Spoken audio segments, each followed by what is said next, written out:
نبی نے جو کردار پیش کیا ہے اسے اپنانے کی ضرورت ہے۔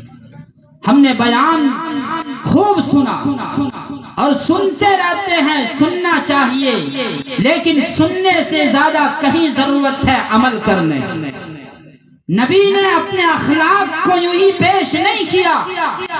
ایک خاتون، ایک بوڑھی عورت جو کوڑا ڈال ڈال کر پریشان تھی اور یہ باور کر لی تھی کہ میں نبی کے راستے میں کوڑا ڈال کر کے اپنے آپ کو فخر محسوس کرتی تھی، لیکن او نبی جس پر قربان جاؤں، ایک دن دیکھا کہ وہ راستے میں بوڑھی عورت نے کوڑا کو نہیں ڈالی۔ پوچھا لوگوں سے، کہاں گئی بوڑھی ماں؟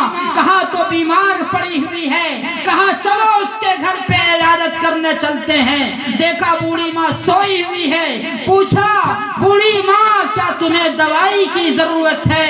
کہا نہیں بیٹا دوائی کی ضرورت نہیں۔ رونے لگی، چلانے لگی، کہا میں تو تیرا دشمن تھی، میں تو تیرے راستے میں کوڑے ڈالا کرتی تھی، لیکن اخلاق کے اس قدر اعلیٰ پیمانے پر تم پہنچو گے مجھے یقین نہیں تھا۔ اسی وقت اس نے کہا اے میرے نبی مجھے کلمہ پڑھا دے، لا الہ الا اللہ محمد الرسول اللہ۔ لوگوں، نوجوانوں، یہ ہے نبی کی تعلیمات اور یہ ہے نبی کا آئیڈیل اور طریقہ۔ اس لیے لوگوں ہم غور کریں، ہم سوچیں تعلیم کے میدان میں ہم کس قدر بکھرے ہوئے ہیں، ہم اس پر بھی غور کریں۔ کہاں ہیں ہم؟ چاہے دین کے تعلق سے ہو یا اسی طرح دنیاوی تعلیم کے تعلق سے ہو، ہم کوسوں دور ہے، اس وقت کوسوں دور ہے۔ اس لیے ہر گارجین کی اس وقت ذمہ داری بنتی ہے اپنے بچوں کے ایمان کو جس قدر بھی بنانا ہو مسجدوں سے جڑ کر کے بنائیں، مسجدوں میں جڑ کر کے بنائیں، اور کم از کم یہ ارادہ کر کے اٹھے کہ جب تک میرا بچہ قرآن نہیں سیکھ لے گا ہم اسے دنیا کی دیگر تعلیمات میں، دیگر کام میں اسے مشغول نہیں کریں گے۔ میری مائیں اور بہنیں آپ بھی ارادہ کریں کہ جب تک گھر کا ایک ایک فرد قرآن پڑھنے والا نہ بن جائے، دین سیکھنے والا نہ بن جائے، اس وقت تک میرے گھر کا کوئی بھی فرد دوسرا کام نہیں کرے گا۔ یہ ارادہ کر کے اٹھیں گے تو بڑا فائدہ ہوگا، لیکن یہ کریں گے نہیں۔ کیوں؟ بیچاری عورتیں جو ہوتی ہیں وہ تو انتہائی ناشکرہ ہوا کرتی ہیں۔ اللہ کے رسول نے فرمایا کہ کل دوزخ کے اندر عورتیں عام طور پر جہنم میں جلے گی۔ کیوں جلے گی؟ اس بنیاد پر جلے گی کہ شوہروں کی نافرمانی بہت کرتی ہے، بہت زیادہ نافرمانی کرتی ہے، ناشکرہ بہت ہوا کرتی ہے۔ یعنی عید کے اندر اچھا اچھا کپڑا دلا دیجئے ان کو، پھر بھی کہے گی آپ کی زندگی میں کوئی سکون مجھے ملا ہی نہیں، کوئی کپڑا آپ نے دیا ہی نہیں، کوئی سکون نہیں دیا۔ یہ ایک عجیب بات ہے، عورتیں اپنے گھر کے شوہروں کو نہیں مانتی، ہاں دوسرے کے ضرور قائل ہو جاتی ہیں۔ ایک عورت کا واقعہ ہے، اس نے اپنے شوہر سے، ان کے شوہر ماشاءاللہ بزرگ آدمی اللہ کے ولی تھے، کہا کہ آپ اللہ کے ولی تھوڑو ہیں، اللہ کے ولی میں نے فلاں آدمی کو دیکھا کہ وہ آسمان میں اڑ رہا تھا، فلاں بزرگ تھے آسمان میں اڑتا ہوا جا رہا تھا۔ تو ان کے شوہر نے کہا کہ ارے پگلی وہ تو میں ہی اڑ رہا تھا، کوئی اور تھوڑو تھا، میں ہی اڑ رہا تھا، آسمان کے اندر اڑتا ہوا جا رہا تھا۔ اب دیکھیے بیوی یہاں پر بھی قائل نہیں ہوتی، کہا اچھا اسی وجہ سے آسمان میں اڑنے کا انداز بھی ٹیڑھے میڑھے تھا، ٹھیک سے آپ نہیں اڑ رہے تھے۔ بھائی سمجھیں گے نہیں کچھ سمجھے؟ وہاں پر بھی ان کی ناشکری کر بیٹھی، وہاں پر بھی ان کو اللہ کے ولی نہیں مانی۔ جب اپنی بات آ گئی تو اسی لیے میری مائیں اور بہنوں ضرورت ہے ہم اسلام کو سمجھیں، ہم شوہر کی قدر کرنے والے بنیں، اور یاد رکھو اللہ کے نبی نے یہاں تک فرما دیا کہ اگر اللہ کے بعد کسی کو سجدہ کرنے کا حکم دیا جاتا تو بیویوں سے کہا جاتا کہ اپنے شوہروں کو سجدہ کیا کرو، لیکن سجدہ اسلام میں اللہ کے علاوہ کسی کے لیے جائز نہیں۔ تو اسی سے اندازہ ہوتا ہے شوہر کی کس قدر عزم و عظمت، کس قدر عظمت ہے۔ اس لیے میری مائیں اور بہنیں ذرا غور کریں اس تعلق سے، ہم سوچیں، ہم غور و فکر کریں، ہر فرد اور ہر گھر کے ذمہ دار یا محلے کے ذمہ دار ایک پلاننگ کے تحت اپنے محلے اور سماج کو آگے لے جاتے ہیں۔ ہر تنظیمیں، ہر ادارے والے ایک پلاننگ کے تحت اپنے کمپنی کو آگے لے جاتے بڑھاتے ہیں، لیکن ماں باپ نے، گھر کے گارجین نے کبھی نہیں سوچا کہ اپنے بچوں کو ایک پلاننگ کے تحت کیسے تعلیم دیا جائے، کبھی نہیں سوچا۔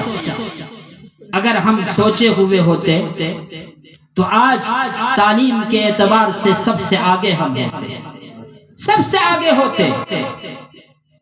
اس لیے لوگوں، آج اگر کوئی اشکال پیدا کرے میرے پاس ذرائع نہیں، پیسے نہیں، ہم کہاں سے بچوں کو تعلیم دلوائیں گے، یاد رکھو میں اس ملک کی بابائے میزائل کی بات کرتا ہوں، اے پی جے عبد الکلام کی بات کرتا ہوں۔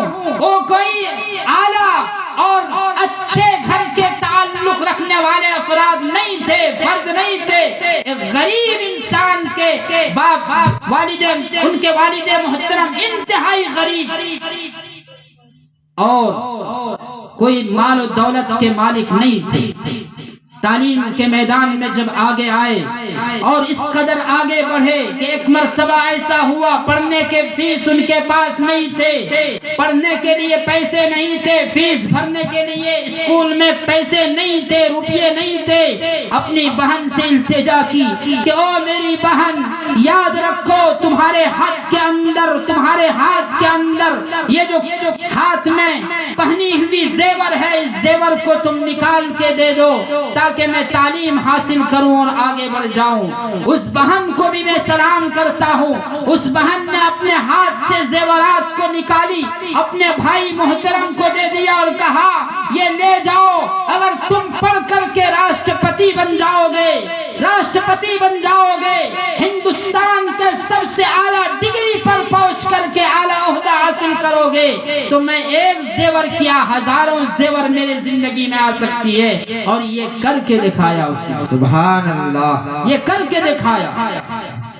اس لیے لوگوں، نوجوانوں، میں بار بار آپ سے کہتا ہوں قرآن کی اس تعلیمات کو اپناؤ جسے اللہ تعالیٰ نے اور اللہ کے رسول نے صاف طور پر اعلان کر دیا کہ مذہب اسلام کو چھوڑ کر کے غیروں کے راستے کو اختیار کرو گے، مذہب اسلام کو چھوڑ کر کے دین سے ہٹ کر کے دوسرے کے طریقے کو اختیار کرو گے، جائز اور ناجائز نہ سمجھ کر کے کسی حرام چیز میں مبتلا ہو جاؤ گے، اسی کے ساتھ زندگی گزارو گے، تو یاد رکھو گے تمہیں کامیابی کبھی نہیں مل سکتی، کبھی نہیں کامیابی مل سکتی۔ اس لیے ضرورت ہے ہم قرآن پر عمل کرنے والا بنے، صاحب قرآن سے لو لگانے والا بنے، ہم ایک اللہ کی وحدانیت اور اللہ کے رسول کا اقرار کرنے والے بنے۔ یہ ہمارے لیے انتہائی ضروری ہے، یہ ہمارے لیے انتہائی ضروری ہے، ورنہ یاد رکھیے اگر اسی لاپرواہی کے ساتھ ہم زندگی گزارتے چلے گئے تو ہمیں کون سمجھانے والا آئے گا؟ کیا ہمارے بیچ اب نبی آئیں گے؟ نہیں لوگوں، نبیوں کا سلسلہ ختم، نبیوں کا دورہ ختم۔ اب ذمہ داری ہم امت پر ہے، آپ پر ذمہ داری ہے کہ کہ جب تک یہ قیامت قائم رہے گی اسی طرح دین کے علماء، دین سے لگے ہوئے افراد، دین کے دائی ہم تک پہنچ کر کے اللہ اور رسول کی تعلیمات سے ہمیں آشنا کریں گے، صحیح طریقے پر ہمیں لے جائیں گے۔ یہ ہم سب کی ذمہ داری ہے۔ اس لیے لوگوں یہ ارادہ کر کے ہم جائیں کہ کل آنے والے وقت میں ہم مسجد سے لگ کر کے یا اسی طرح دین سے جڑ کر کے زندگی گزاریں گے، اور کوئی بھی مسئلہ ہو، کوئی بھی شریعت کا قانون ہو، ہم بار بار اس میں علماء سے رجوع کریں گے، ائمہ سے رجوع کریں گے، اور اسی رجوع کے ساتھ ہم زندگی گزاریں گے۔ تو میں سمجھتا ہوں انشاءاللہ اس کا بہتر نتیجہ ہمیں ملے گا، انشاءاللہ بہتر نتیجہ ملے گا۔ آج دیکھیے، خود اندازہ لگائیے، ابھی 2-4 دن کی بات ہے، کرناٹکا کی سرزمین پر ہماری بہنوں کے ساتھ کیا معاملہ ہوتا ہے، لیکن میں جرات کر سلام کرتا ہوں ان کی جرات پر، اور انہیں سلام کرتا ہوں، لاکھ بار میں سلام کرتا ہوں کہ ان کے اندر ایمانی قوت ہے کہ آج کے اس پرفتن دور میں بھی نقاب جیسے اسلامی شریعت کو اور اسلامی نفاذ کو اپنے سینے سے لگائے بیٹھی ہے، اور سر سے دوپٹہ کو ہٹنے نہیں دیا، صرف اس ناطے کہ کل قیامت کے دن ہم جب مر جائیں گے فاطمہ الزہرا رضی اللہ تعالیٰ عنہا کو کیا دکھائیں گے؟ ہم اس نبی کے شیدائی ہیں۔ اس لیے لوگوں، اس لیے میری مائیں اور بہنوں، ذرا غور کرو، ہم نبی کی تعلیمات سے ہٹ کر زندگی گزاریں ہمارے لیے زیب نہیں دیتا، بالکل زیب نہیں دیتا ہے۔ ہم یہ بھی ارادہ کریں کہ کل آنے والا کوئی بھی گھر کا فرد ہو، کوئی بھی گھر کا بچہ ہو، ہمیں اسے قرآن کی تعلیمات سے آراستہ کرنا ہمارے لیے ضروری ہے۔ ایک واقعہ سنا دو اس تعلق سے۔ ایک شخص انتہائی گناہگار تھا، لیکن جب وہ دنیا سے جا رہا تھا اس کی ماں حمل سے تھی، یعنی اس کی بیوی حمل سے تھی، اور اسی کے بیچ اس نے یہ وصیت کر دیا کہ میں تو انتہائی گناہگار ہوں، میرے پاس کوئی بہتر عمل نہیں ہے جس کی وجہ سے مجھے اللہ تبارک و تعالی بہتر بدلہ عطا کرے، لیکن ہاں یاد رکھنا، تمہارے مادر پیٹ کے اندر جو بچہ پل رہا ہے اسے پہلی فرصت میں پیدا ہونے کے بعد، کچھ ہوش سنبھالنے کے بعد اسے مدرسے میں داخلہ کرا دینا، مدرسے میں داخلہ کرا دینا، کسی مکتب میں جا کر کے قرآن کی تعلیم دلا دینا۔ وہ شخص دنیا سے چل بسا، دنیا سے چل بسا۔ جب معاملہ آیا کہ اسے جہنم میں لے جانے کا حکم دے دیا، فرشتوں کو اللہ نے حکم دیا ہے فرشتوں جاؤ اسے جہنم کی طرف لے جاؤ۔ پھر کچھ دیر کے بعد اللہ تعالیٰ نے کہا نہیں، اسے جہنم میں نہیں بلکہ جنت کی طرف لے جاؤ، جنت کی طرف لے جاؤ۔ تو فرشتوں نے کہا بار الہ، ابھی تو آپ نے کہا کہ اسے جہنم کی طرف لے جاؤ، پھر آپ نے دوبارہ کہا کہ اسے جنت کی طرف لے جاؤ، کیا معاملہ ہے؟ وجہ کیا ہے؟ کہا وجہ یہ ہے کہ جس دن یہ انتقال ہوا تھا، جس دن یہ مرا تھا، اسی دن اپنی بیوی سے اس نے یہ وصیت کی تھی کہ میں جب مر جاؤں میرے بچے کو قرآن کی تعلیم دے دینا۔ آج ان کا بچہ مکتب میں بیٹھ کر کے قرآن سیکھ رہا ہے اور وہاں پر کہہ رہا ہے بسم اللہ الرحمن الرحیم، تتلاتی زبان میں کہہ رہا ہے شروع کرتا ہوں اللہ کے نام سے جو بڑا مہربان ہے، نہایت رحم والا ہے۔ اے فرشتوں تم گواہ رہو، جن کا بیٹا مجھے رحمان اور رحیم کہہ کر پکار رہا ہو، میں ان کے والد محترم کو جہنم میں بھیج دوں، یہ میرے شان کے خلاف ہے۔ نعرہ تکبیر، ماشاءاللہ سبحان اللہ، یہ میرے شان کے خلاف ہے۔ اس لیے لوگوں، بچوں کو قرآن کی تعلیم دلانا ہمارے لیے انتہائی ضروری ہے۔ کیا آپ نے قرآن کریم کے تعلق سے اس حدیث کو نہیں سنا من قرأ القرآن وعمل بما فيه البس والداه تاجا يوم القيامة کہ کل قیامت کے دن حافظ قرآن سے کہا جائے گا، قرآن سے کہا جائے گا، ان کے والدین سے کہا جائے گا کہ انہیں سورج کی روشن تاج سے زیادہ نوازا جائے گا۔ ان کے والدین جس نے اپنے بچے کو قرآن سکھایا، ظاہر سی بات ہے جب ان کے والدین کو سورج سے زیادہ روشن، چمکدار، سورج سے زیادہ روشن اور خوبصورت اور بہتر تاج پہنایا جائے گا تو ظاہر سی بات ہے قرآن پڑھنے والے کا کیا معاملہ ہوگا۔ اندازہ لگائیے، اندازہ لگائیے۔ اس لیے لوگوں ضرورت ہے اپنے بچوں کو زندگی سنوارنا، اپنے عورتوں کے گھر کا ماحول بنانا، اپنے نوجوانوں کو سنبھالنا، اس کو صحیح تعلیم دلانا، اس سے بڑی بات اور کیا ہو سکتی ہے؟ کیا ہو سکتی ہے؟ اس لیے لوگوں ان چیزوں پر ہمیں غور کرنے کی ضرورت ہے۔ اللہ تعالیٰ نے جو ہمیں پیدا کیا ہے اس پیدائش کا مقصد یہ ہے کہ ہم عبادت کرنے والے خود بن جائیں، ہمارے لیے انتہائی ضروری ہے، اور مقصد ہی صرف یہ ہے کہ ہم عبادت کرنے والے بن جائیں۔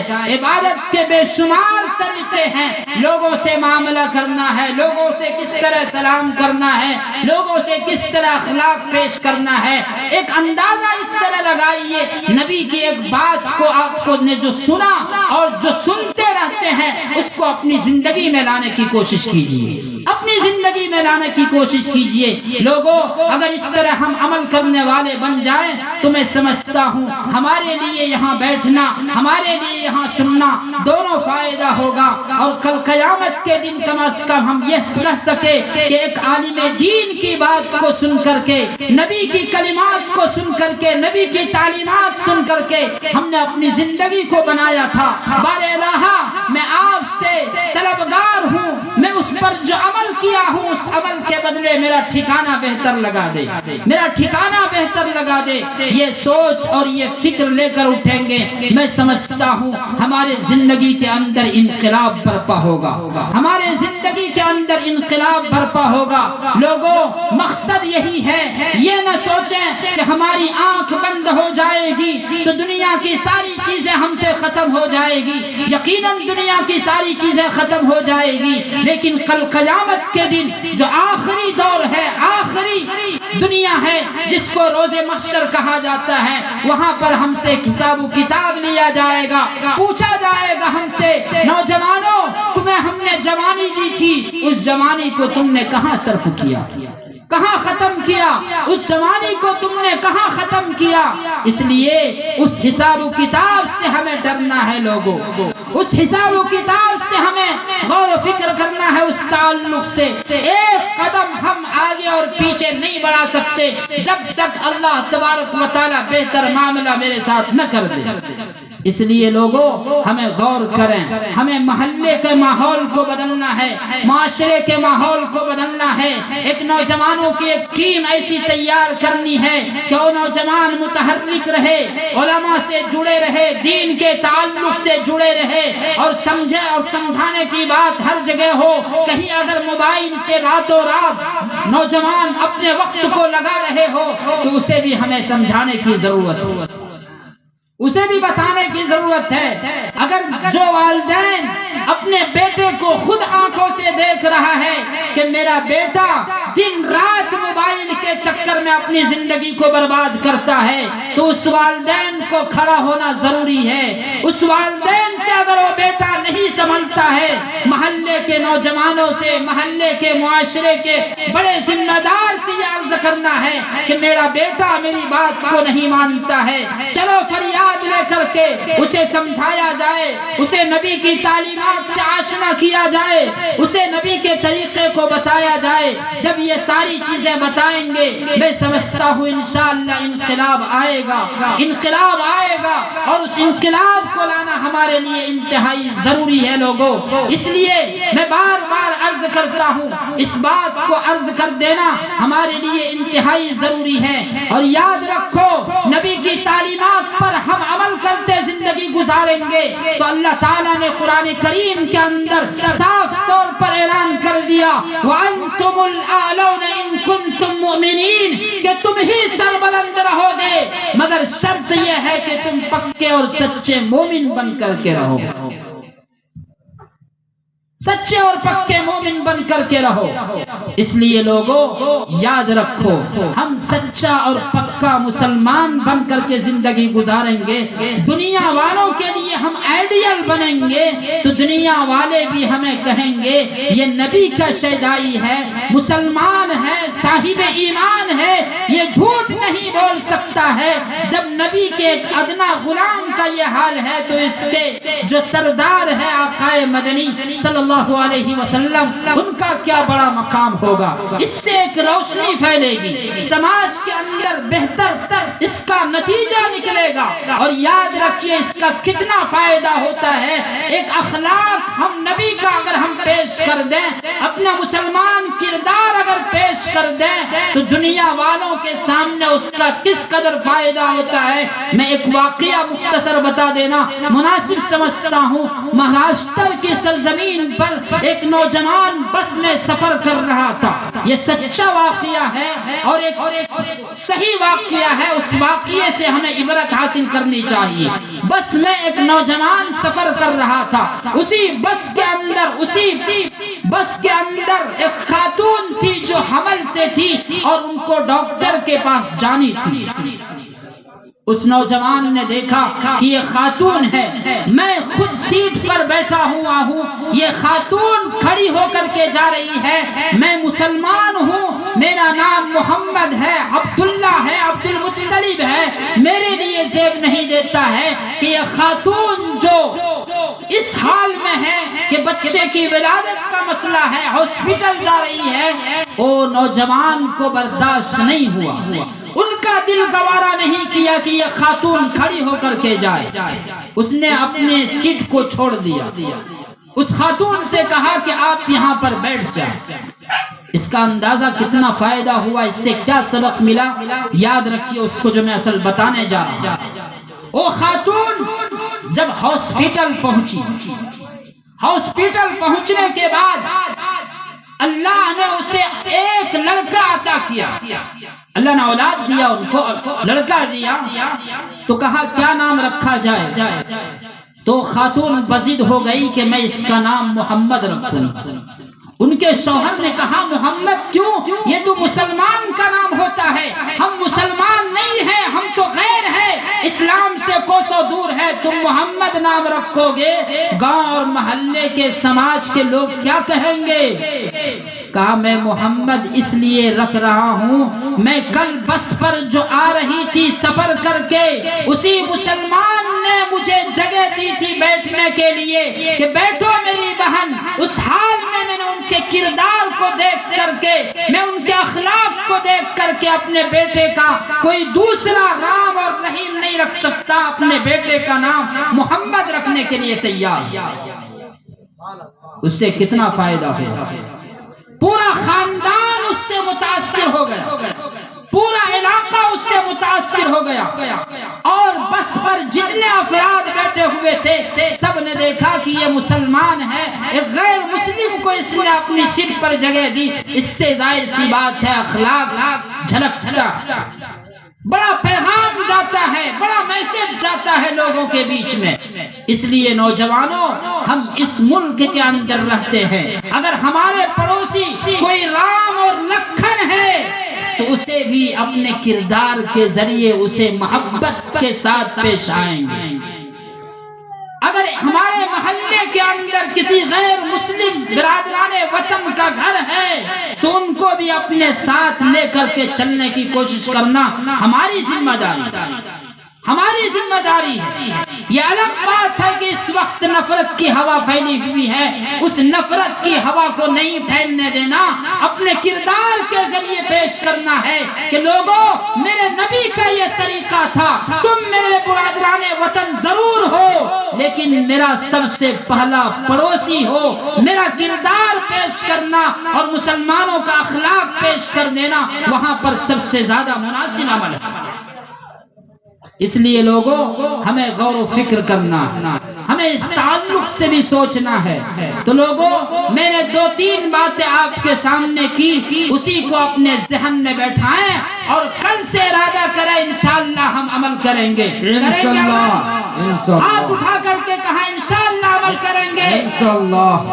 ہم موبائل کے دیگر خرافات سے بچیں گے, یہ بھی ارادہ